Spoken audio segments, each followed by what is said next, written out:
제가 학생이었던 시절에 당시 한창 전성기를 달리던 가수 송창식의 히트곡 중에 한 번쯤이라는 노래가 있었습니다. 한 번쯤 말을 걸겠지, 언제쯤일까 언제쯤일까, 떨리는 목소리로 말을 붙여오겠지. 시간은 자꾸 가는데 집에는 다 와가는데 왜 이렇게 망설일까, 나는 기다리는데. 뒤돌아보고 싶지만 손짓도 하고 싶지만 조금만 더 기다려봐야지 라는 가사의 노래입니다. 지금 분명히 자기를 좋아해서 뒤따라오는 사람이 왜 얼른 적극적인 자세로 다가와서 자기를 붙잡아주지 않는지 속으로 애를 태우는 심정을 노래한 곡이며, 2절은 그렇게 뒤를 따라가고 있는 쪽에서 왜 한 번쯤 뒤돌아서 자기 쪽을 보아주지 않는지를 또한 가슴 졸이는 내용으로 이어집니다.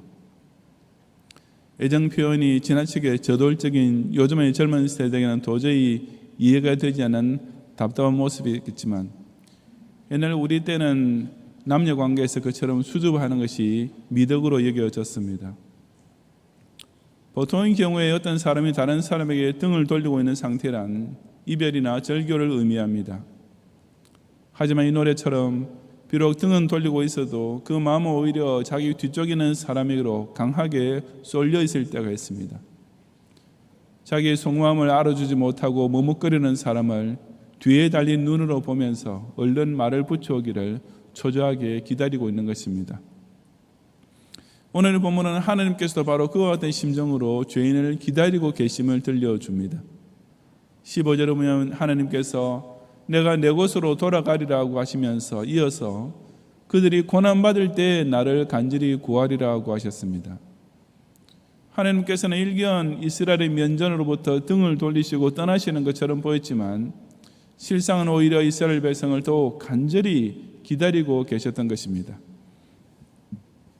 이 시간 저는 우리 하나님 아버지께서 예나 지금이나 똑같이 당신의 자녀를 향해 보이시는 깊고도 진실한 사랑 표현이 과연 어떤 과정으로 나타나게 되는지를 함께 상고해 보고자 합니다.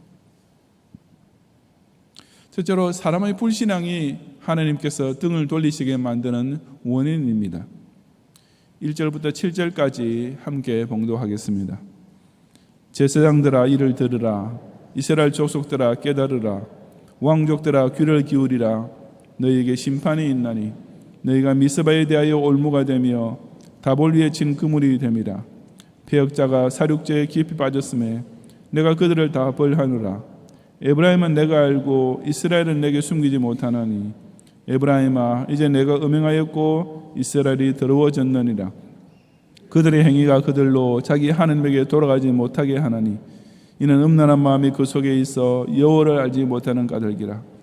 이스라엘의 교만이 그 얼굴에 드러났나니 그 죄악으로 말미암아 이스라엘과 에브라임이 넘어지고 유다도 그들과 함께 넘어지리라.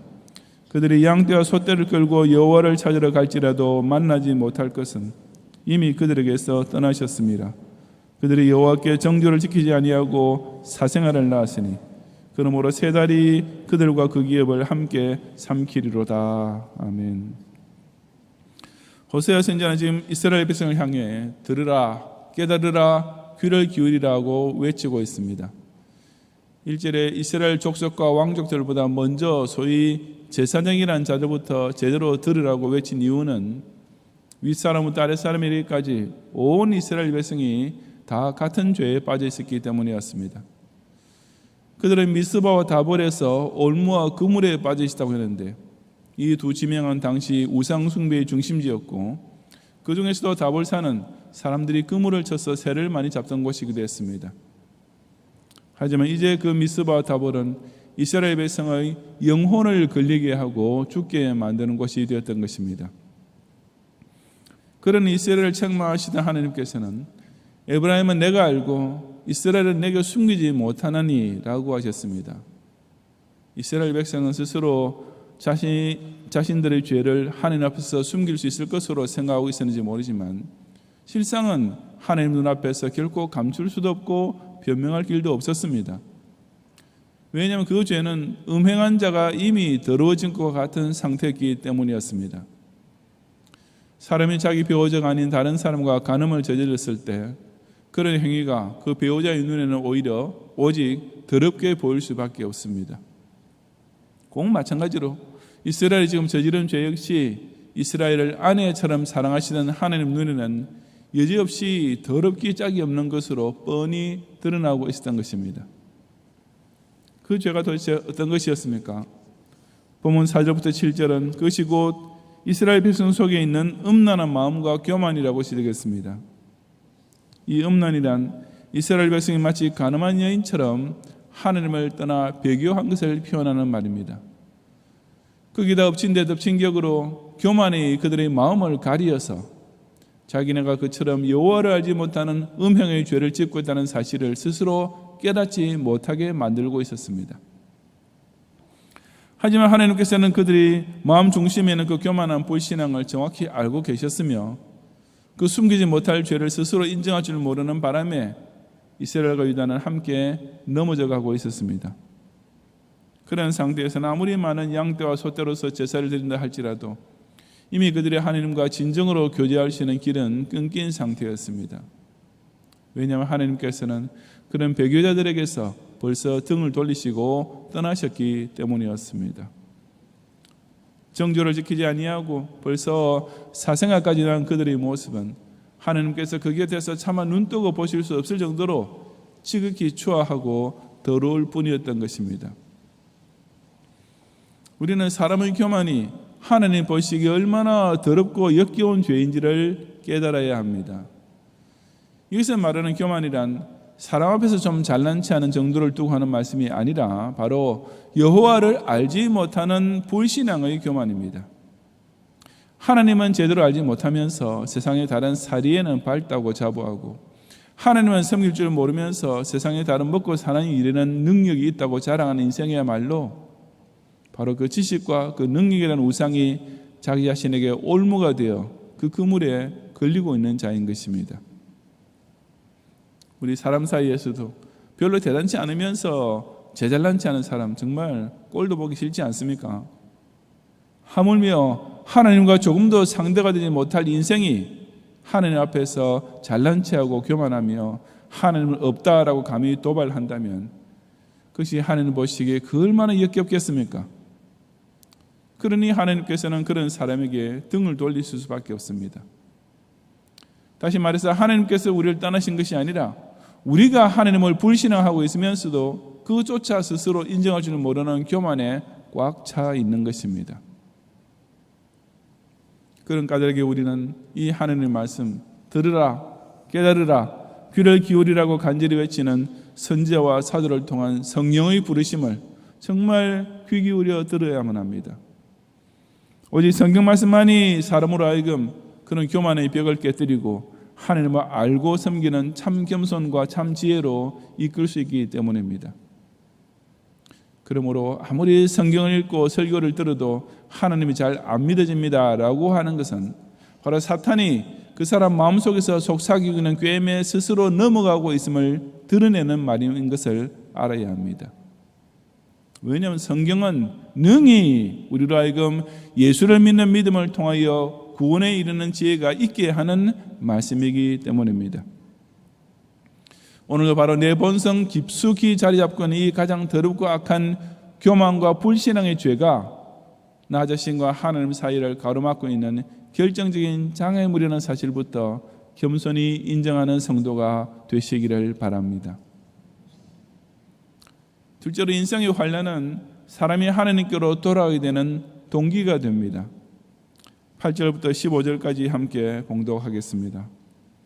너희가 기브아에서 뿔나팔을 불며 라마에서 나팔을 불며 베다웬에서 외치기를 베냐민아 내 뒤를 쫓는다 할지어다. 벌하는 날에 에브라임이 황폐할 것이라. 내가 이스라엘 지파 중에서 반드시 있을 일을 보였노라.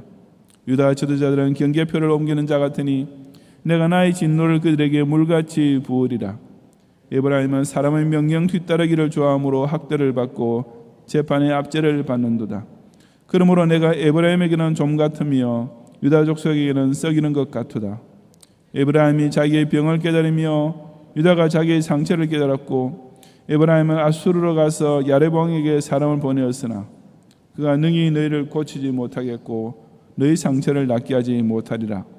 내가 에브라임에게는 사자 같고 유다 족속에게는 젊은 사자 같으니 바로 내가 움켜갈지라. 내가 탈취하여 갈지라도 건져낼 자가 없으리라. 그들이 그 죄를 뉘우치고 내 얼굴을 구하기까지 내가 내 곳으로 돌아가리라. 그들이 고난받을 때에 나를 간절히 구하리라. 아멘. 기브와 라마는 남쪽 유다에서, 그리고 베다웬 즉 베델은 북쪽 이스라엘에서 각각 그 지형상 어떤 신호를 주변 지역에 보내기 적합한 곳이었는데, 거기서 뿔나팔과 나팔 즉 전쟁의 위기를 알리는 신호 소리가 울려 퍼지게 될 것이라고 했습니다. 그래서 이스라엘에게 패전과 망국이라는 환란이 임하게 될 것을 가리킵니다. 그리고 이어서 그 적군이 베냐민의 뒤를 쫓을 것이라고 한 것은 북쪽 이스라엘이 망하면 남쪽 유다에게도 똑같은 화가 곧 뒤따라오게 될 것이라는 뜻입니다. 9절과 10절은 바로 이 사실을 더 자세히 설명합니다. 먼저 에브라임 즉 북쪽 이스라엘이 망하고 황폐하게 될 것이며, 그 후에 유다 역시 경계표를 옮긴 죄, 즉 하나님 중심의 신앙을 떠난 죄로 물같이 부어지는 진노를 뒤이어 받게 되는 것입니다. 요약하자면 북쪽 이스라엘과 유다는 이방 민족으로부터 학대와 압제를 받는 환난을 당하게 될 것이었습니다. 그래서 하나님 대신 사람의 명령 뒤따기를 더 좋아하는 자에게 지극히 잘 어울리는 벌이기도 했습니다. 그런 만국의 환난을 받으면서도 이스라엘과 유다는 또 아수르에게 의지하면서 그들에게 사람을 보내어 자기네의 병과 상처를 치료받기 원하겠지만 끝내 구원받지 못할 것이라 했습니다. 왜냐하면 그들에게 임하는 환난은 무슨 국제정세나 타국 주권자의 결정에 의해 벌어지고 있는 일이 아니라 근본적으로는 오직 하나님께서 홀로 작정하시고 마음먹으신 대로 행하시는 일이기 때문이었습니다. 아람이나 아수르나 바벨론이 아니라 오직 하나님께서 이스라엘과 유다를 좀과 썩이는 것까지 망하게 하시며 사자와 젊은 사자같이 그들에게서 다 빼앗아 가실 것이기 때문이었습니다. 하지만 한 가지 꼭 깨달아야 할 것은 그 같은 극한 환난이 실은 하나님께서 그를 기다리고 계시는 방법이었다는 사실입니다. 그처럼 엄중한 벌을 내리신 직후에 곧 이어지는 15절에 보면 그들이 그 죄를 뉘우치고 내 얼굴을 구하기까지 내가 내 곳으로 돌아가리라. 그들이 고난받을 때 나를 간절히 구하리라고 하셨습니다. 다시 말해서 이스라엘과 유다가 그처럼 무거운 징벌을 당하는 것이 언뜻 하나님께서 그들을 완전히 떠나신 것처럼 보이겠지만 사실은 아직 완전히 버리지 않고 계셨으며 여전히 잊지 못하고 계신다는 증거였던 것입니다. 하나님께서는 때때로 불택자가 제멋대로 살도록 그냥 내버려 두십니다. 그런 까닭에 우리는 불신자들이 마음대로 죄를 짓고 살아도 아무 일 없이 그저 평안하고 잘 되기만 하는 것처럼 보일 때도 그것을 조금도 부러워하지 말아야 합니다. 그것은 결코 복이 아니라 이미 하나님께로부터 버린 자식 취급을 당하고 있는 진짜 저주받은 인생이기 때문입니다. 반면에 하나님께서 꼭 구원하시기로 작정하신 택자는 아픈 매를 동원해서라도 끝내는 당신 앞으로 돌아오도록 만드십니다. 그리고 하나님 아버지께서 그런 이유로 당신의 잔을 치실 때는 정말 매섭게 때리십니다. 때로는 마치 우리 인생을 좀먹이며 완전히 썩여버릴 것 같은 기세로 대하시기도 하고, 어떤 때는 마치 사자와 굶주린 사자와 젊은 사자처럼 우리에게는 모든 것을 싹 빼앗아 가버리실 때도 있습니다. 하지만 이것이야말로 하나님께서 오늘도 당신의 친자녀가 당신께로 돌아오도록 유도하시는 방법입니다. 환난을 당하고 있을 때는 마치 하나님께서 우리에게서 완전히 돌아서 계신 것처럼 여겨질 수도 있지만 사실은 그 매를 통해 우리를 정말 간절히 기다리고 계신다는 이 사실을 꼭 깨달아야 합니다. 세상에서도 아버지치고 자기 자식이 진짜로 미워서 혹은 그 자식을 완전히 쫓아내려고 매를 드는 아버지가 어디 있겠습니까? 오늘도 하나님께서는 교만한 사람에게서 일단 등을 돌리고 계시지만 그 때문에 완전히 절규하시는 것이 아니라 택자에게는 환난이라는 징검다리로서 재결합의 기회를 제공해 주십니다. 그러므로 그런 하나님의 매가 떨어질 때, 그런 환난의 아픈 것이 자기 인생에 닥쳐올 때 사생아와 적자의 차이가 확연히 드러나게 됩니다. 신자 같지만 실상은 영적 사생아인 교인은 그런 하나님의 매를 원망하고 완전히 돌아서고 말지만, 하나님의 진짜 양자된 신자는 그 하늘 아버지의 참된 뜻을 오히려 그 매 가운데서 발견하고 천부의 의지 없어서 손들고 옵니다. 주 나를 외면하시면 나 어디 가리까 라고 그야말로 두 손 번쩍 들고 겸손하게 자부하면서 더 하나님 쪽으로 가까이 나옵니다. 내가 아프면 아플수록 하나님께서 아직도 여전히 날 사랑하고 계시는구나 라고 깨달을 줄 아는 것이 하나님의 참된 자녀의 모습인 것입니다. 하나님의 징벌은 결코 우리를 미워하시고 등을 돌리고 서 계시는 표시가 아니라 정반대로 당신의 사랑하시는 자녀 쪽으로 다시 고개를 돌려주고 계시는 증거임을 똑바로 깨닫는 성도가 되시기를 바랍니다. 셋째로, 죄인의 회개가 하나님과 사람 관계를 다시 회복시켜주는 해결책입니다. 6장 1절 이하 3절까지 함께 봉독하겠습니다. 오라, 우리가 여호와께로 돌아가자. 여호와께서 우리를 찢으셨으나 도로 낫게 하실 것이요 우리를 치었으나 싸매어 주실 것임이라. 여호와께서 이틀 후에 우리를 살리시며 셋째 날에 우리를 일으키시리니 우리가 그의 앞에서 살리라. 그러므로 우리가 여호와를 알자. 힘써 여호와를 알자. 그의 나타나심은 새벽빛같이 어김이 없나니 비와 같이 땅을 적시는 늦은 비와 같이 우리에게 임하시리라 하니라. 아멘. 이 문단에 기록된 내용은 지금 현재 이스라엘 백성의 입에서 나온 말은 아니었습니다. 그래서 하나님께서 나중에 이스라엘 백성이 회개할 때 어떤 자세로, 어떤 마음으로, 어떤 말로 회개하게 될지를 간접적으로 미리 말씀하고 계시는 내용입니다. 그래서 3절 마지막 본문에 이스라엘 백성이 이렇게 저렇게 하니라 라고 이미 사실로 나타난 것처럼 번역된 부분은 사실상 예전에 기억 한글 성경대로 이스라엘 백성이 이렇게 저렇게 하리라 라고 번역하는 것이 더 적절합니다. 즉 5장 15절 마지막에서 그들이 고난받을 때 나를 간절히 구하리라고 하신 하나님께서 이스라엘 백성이 그런 고난을 당한 후에는 6장 1절부터 3절에 이어지는 모습으로 당신 앞에 회개하며 돌아올 것이라고 기대하며 기다리고 계시는 것입니다. 그렇다면 참된 하나님의 자녀는 고난을 당한 후 어떤 모습으로 회개하게 됩니까? 그 모습은 우선 그 고난을 내리신 하나님만이 자신을 회복시켜 줄 수 있는 분인 것을 믿는 것입니다. 그러기 위해서는 우리가 여호와께로 돌아가자. 여호와께서 우리를 도로 낫게 하실 것이요 우리를 싸매어 주실 것임이라고, 그처럼 자신을 찢으시고 치신 분이 바로 여호와신부터 우선 고백해야 합니다. 회개하는 성도는 자기가 당한 일이 재수가 없어 된 일도 아니고 다른 사람 때문에 일어난 일도 아니며 궁극적으로는 오직 하나님께서 자기를 돌이키시기 위하여 그렇게 하셨다는 것을 자각하고, 그러니 오직 그 하나님께로 돌아가야만 회복될 수 있는 것을 깨달아야 합니다. 그러므로 참된 회개란 그저 죄책감만 느끼는 것도 아니고 스스로 고행을 해서 죄값을 갚으려는 자세도 결코 아니라 오직 내가 여호와께로 돌아가야 하겠다라는 마음가짐이 가장 중요한 첫 번째 단계가 됩니다. 회개하는 자의 두 번째 자세는 자기를 용서하고 회복시키시는 그 모든 과정과 기간 역시 온전히 하나님께 맡기는 것입니다.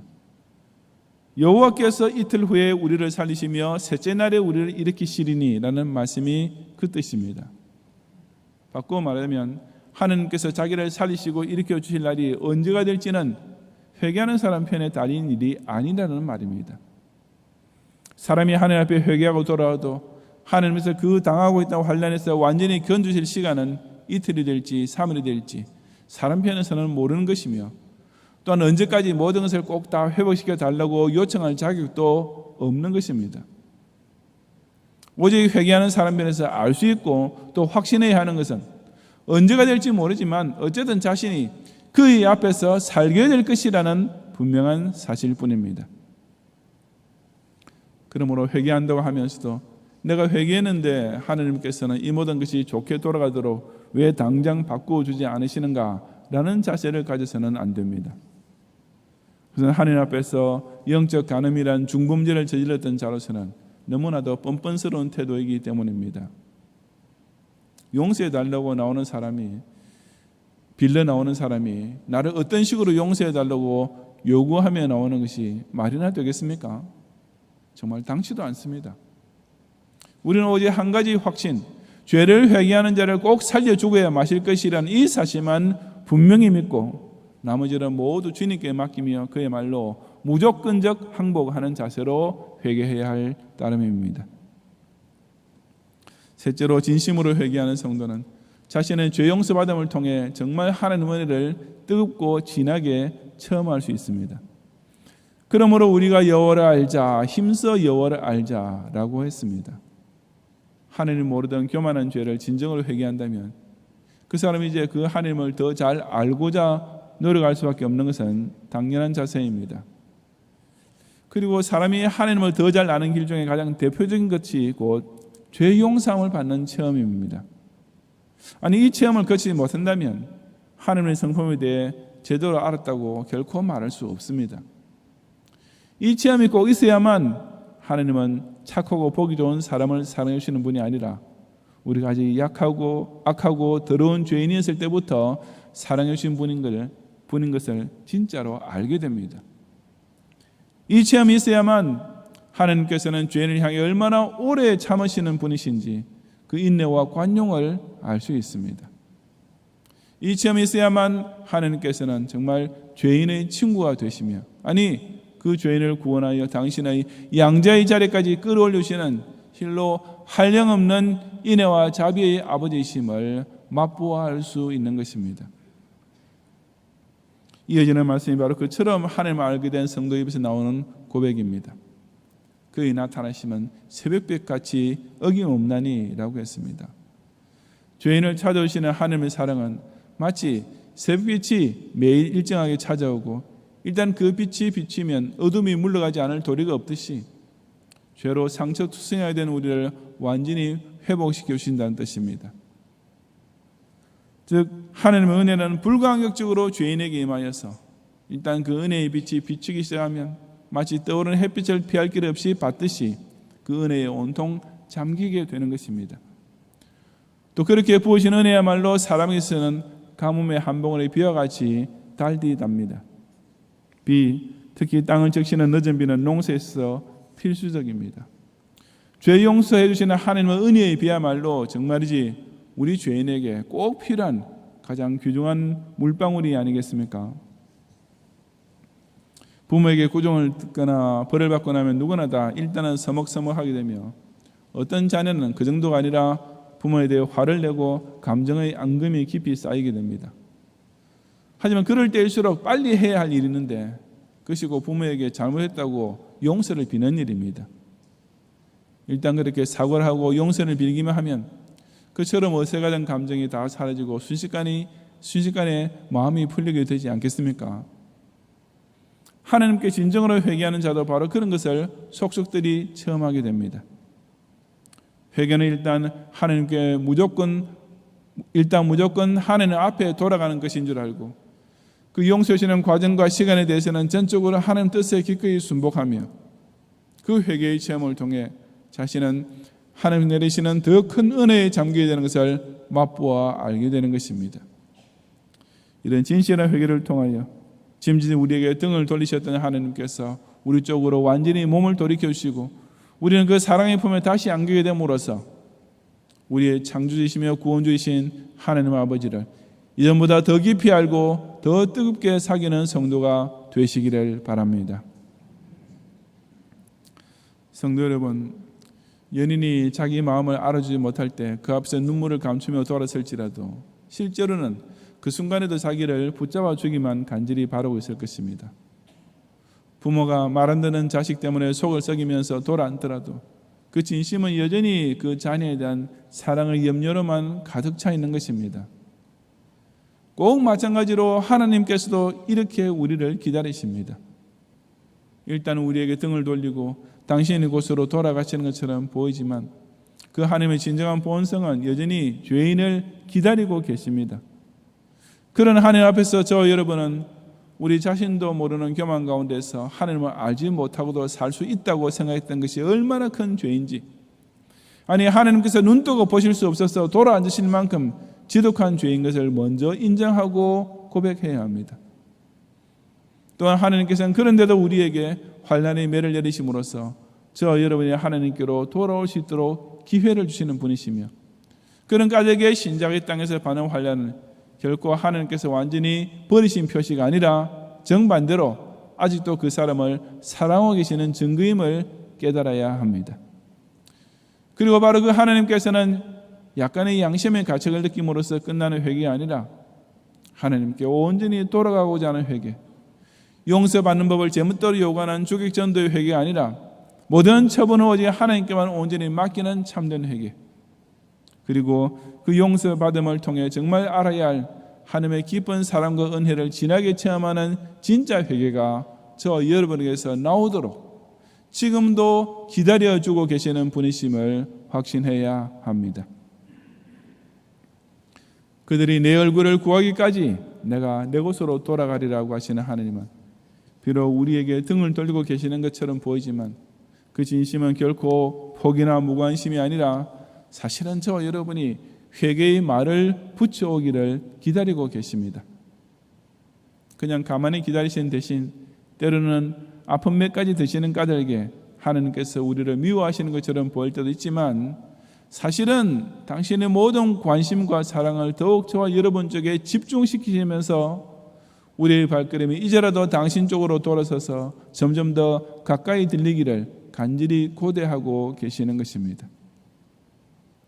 오늘도 이처럼 주님께서 우리를 여전히 기다려 주실 때, 아직은 은혜의 때와 구원의 기회가 주어지고 있을 때 회개하는 마음으로 손들고 그 앞으로 돌아와서 그 주님을 다시 만나 이전보다 더 사랑하며 더 뜨겁게 교제하는 성도가 꼭 되시기를 주님의 이름으로 축원합니다.